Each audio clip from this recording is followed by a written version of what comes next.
नमस्कार दोस्तों, एक बार फिर से आप सबका स्वागत है मेरे इस YouTube channel PCM with Divya में। तो आज मैं आप लोग के लिए एक बहुत ही इंपॉर्टेंट क्वेश्चन लेकर आई हूँ जो कि क्लास 10th बोर्ड एग्जाम में साइंस के पेपर में बहुत बार पूछा गया है। ये क्वेश्चन है हमारा relation between radius of curvature and focal length. और ये क्वेश्चन और कैसे आ सकता है, proof that F is to R/2 के फॉर्म में आ सकता है। तो चलिए अब हम इसको प्रूफ करते हैं। कैसे प्रूफ करना है मैं आपको यहाँ पे शॉर्ट ट्रिक में बताती हूँ और बहुत ही ईजी वे में। सबसे पहले आपको यहाँ पे ड्रॉ बना लेना है कि आपको कॉन्केव लेंस या फिर कॉन्वेक्स लेंस किसके लिए आपको प्रूफ करना है। तो सबसे पहले यहाँ पे हम डायग्राम बनाना स्टार्ट करते हैं। ठीक है, यहाँ पे एक मैंने क्या लिया है, कॉन्वेक्स मिरर लिया है। फ्रेंड्स यहाँ पे मैंने डायग्राम बना लिया है। सबसे पहले मैंने यहाँ पे लिया है कॉन्वेक्स मिरर XPY, जिसका नाम है कॉन्वेक्स मिरर है। और यहाँ पे इंसिडेंट रे क्या है हमारा AB। अगर मैं इसको नाम दे दूं B तो हमारा इंसिडेंट रे क्या हो जाएगा AB। ठीक है, और ये क्या करेगा, मिरर से क्या करेगा, रिफ्लेक्ट करेगा। रिफ्लेक्ट होके वो ये हमारे प्रिंसिपल एक्सिस को जहां भी कट करेगा वो हमारा क्या होता है, फोकल लेंथ। तो यहाँ पे मैंने फोकल लेंथ को कैपिटल F से शो कर दिया है।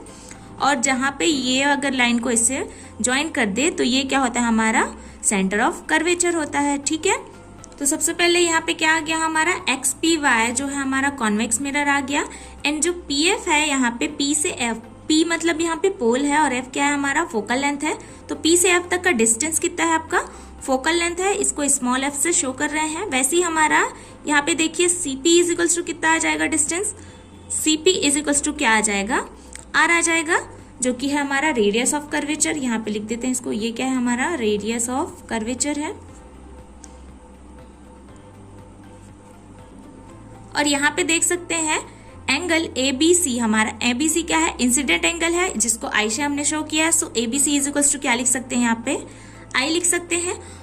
देन आगे और क्या होगा, हमारा CBF इज इक्वल्स टू क्या दिख रहा है, यहाँ पे आपको डायग्राम में R दिख रहा है, ये होता है हमारा रिफ्रैक्टेड एंगल। तो यहाँ भी इसको मैं लिख देती हूँ, CBF इज इक्वल्स टू क्या है, आपका R है। ठीक है, तो हमने यहाँ पे सारी चीजों को बता दिया है। P यहाँ पे पोल है, AB इंसिडेंट रे है, तो इसको भी चाहो तो लिख सकते हैं AB is incident ray.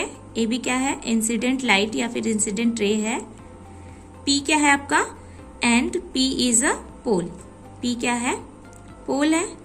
C क्या है, सेंटर ऑफ कर्वेचर है। F क्या है, आपका फोकल लेंथ है। तो ये सब आपको बताना रहता है जब आप प्रूफ करेंगे उससे पहले। बट वी नो दैट यहाँ पे लॉ ऑफ रिफ्लेक्शन के अकॉर्डिंग क्या हो जाएगा, ABC इज इक्वल्स टू क्या हो जाएगा, CBF हो जाएगा आपका। तो मैं यहाँ पे लिख देती हूँ ABC इज इक्वल्स टू क्या हो जाएगा, CBF by law of reflection. कहाँ से आया, बाय लॉ ऑफ रिफ्लेक्शन से आ गया।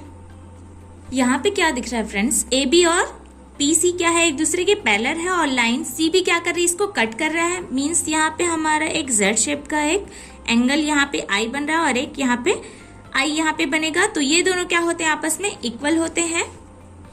तो यहां से क्या हो जाएगा, हमारा angle ABC is equals to क्या हो जाएगा, आपका एंगल BCF या फिर BCP। ठीक है, तो यहाँ पे क्या हो जाएगा, कौन से रूल से आएगा, बाय इंटीरियर एंगल। किससे आएगा, बाय अल्टरनेट इंटीरियर एंगल से। यहाँ पे लिख सकते हैं बाय अल्टरनेट इंटीरियर एंगल के थ्रू क्या हो जाएगा, ये जो हमारा एंगल था ABC ये वाला एंगल और BCF ये दोनों एंगल क्या होंगे, आपस में इक्वल होंगे। किससे, किस रिलेशन के अकॉर्डिंग, यहाँ पे मैं लिख देती हूँ फिर से। तो ये क्या था आपका AB और ये C था, तो ये एंगल I यहाँ पे बना रहा है। सेम यहाँ पे BCF या फिर P जो है, यहाँ पे जो एंगल बनेगा वो क्या हो जाएगा, by the alternate interior angle के थ्रू क्या हो जाएगा, ये दोनों इक्वल हो जाएगा। Maybe this is equation number first and this is equation number second. Then अब हम देखते हैं यहाँ पे एक ट्रायंगल भी ड्रॉ हो रहा है। कौन सा ट्रायंगल ड्रॉ हो रहा है, CFB। यहाँ पे कौन सा ट्रायंगल बन रहा है, CFB करके एक ट्रायंगल बन रहा है। तो इस ट्रायंगल में क्या होगा फ्रेंड्स, यहाँ पे मैं ट्रायंगल को एक बार फिर से ड्रॉ भी कर दी। यहाँ पे मैंने ट्रायंगल को ड्रॉ कर दिया है। तो ये क्या था, एंगल B पे आपका कौन सा एंगल बन रहा था, यहाँ पे R था और यहाँ पे क्या था, आपका एंगल I था। तो एंगल यहाँ पे F की वैल्यू हमको नहीं पता है। तो यहाँ पे मेरा क्या था, ABC is equals to angle CBF था। And similarly ABC is equals to क्या था, एंगल BCF था। तो क्या मैं इन दोनों एंगल्स को भी आपस में इक्वल कर सकते हैं। सो क्या हो जाएगा, इक्वेशन फर्स्ट एंड सेकंड से क्या हो जाएगा, angle CBF is equals to क्या हो जाएगा, angle BCF। Maybe this is equation number हो गया हमारा थर्ड हो गया। तो यहाँ से इस ट्रायंगल में आप देख सकते हैं कि BCF जो एंगल है वो किसके इक्वल हो गया, CBF के। एक रूल और है कि किसी भी ट्रायंगल में अगर दो एंगल सेम होते हैं तो इसके सामने वाला साइड और इस एंगल के सामने वाला साइड क्या होता है, आपस में इक्वल होता है। तो यहाँ पे हम क्या लिख सकते हैं, CF इज इक्वल्स टू क्या लिख सकते हैं, BF यहाँ पे लिख सकते हैं। May be this is equation number हो गया आपका 4 हो गया। एंड यहाँ पे क्या हो जाए, if point B is very closer to P, if point B is very closer to P, then यहाँ पे क्या मिलेगा, BF is equals to आपको मिल जाएगा, PF मिल जाएगा friends, BF is equals to क्या मिल जाएगा, PF। May be this is equation number हो गया हमारा 5। देन यहाँ पे आप देख सकते हैं इक्वेशन 4 एंड 5 से आपको क्या मिल जाएगा, ये CF is equals to BF था और ये BF is equals to PF है। तो फाइनली हम क्या लिख सकते हैं, यहाँ पे ये तो PF की वैल्यू हो गई, तो CF इज इक्वल्स टू क्या हम PF लिख सकते हैं। Yes of course, equation 4 and 5 से क्या आ जाएगा, CF इज इक्वल्स टू क्या लिख सकते हैं, यहाँ पे PF लिख सकते हैं। ठीक है, ये हो गया। बट यहाँ पे आप डायग्राम में ये देख सकते हैं कि CF और PF तो एक दूसरे के इक्वल हो गए, ठीक है, but CP is equals to क्या है, CF प्लस PF होगा। तो अगर मुझे CP चाहिए तो क्या लिखना पड़ेगा, CP अगर चाहिए मुझे तो क्या लिखना पड़ेगा, CF प्लस PF लिखना पड़ेगा फ्रेंड्स। ठीक है, अब क्या है, मेरा PC की वैल्यू क्या था, PC इज इक्वल्स टू क्या था, R था। सो यहाँ पे वैल्यू रख देते हैं। और CF प्लस PF क्या है, इक्वेशन 5 से ये दोनों क्या थे, इक्वल हो गए थे। तो क्या मैं यहाँ पे 2PF लिख सकती हूँ, CF की जगह क्या है, CF इज इक्वल्स टू क्या है, PF है। सो CF की जगह यहाँ पे PF रख दिए, तो PF प्लस ये क्या हो गया, PF। और CP की वैल्यू क्या हो गई, R हो गई।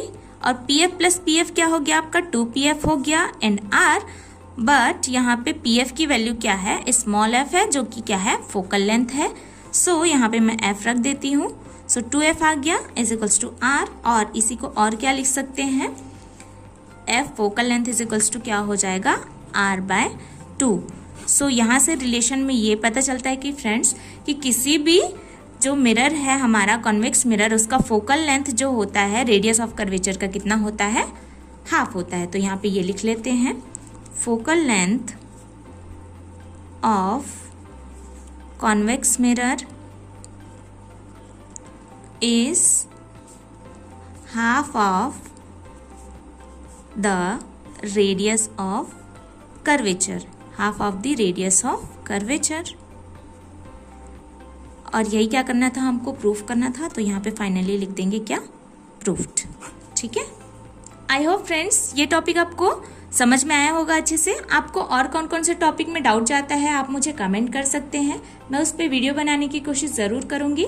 तो चलिए मिलते हैं अगले वीडियो में। वीडियो देखने के लिए आपका धन्यवाद।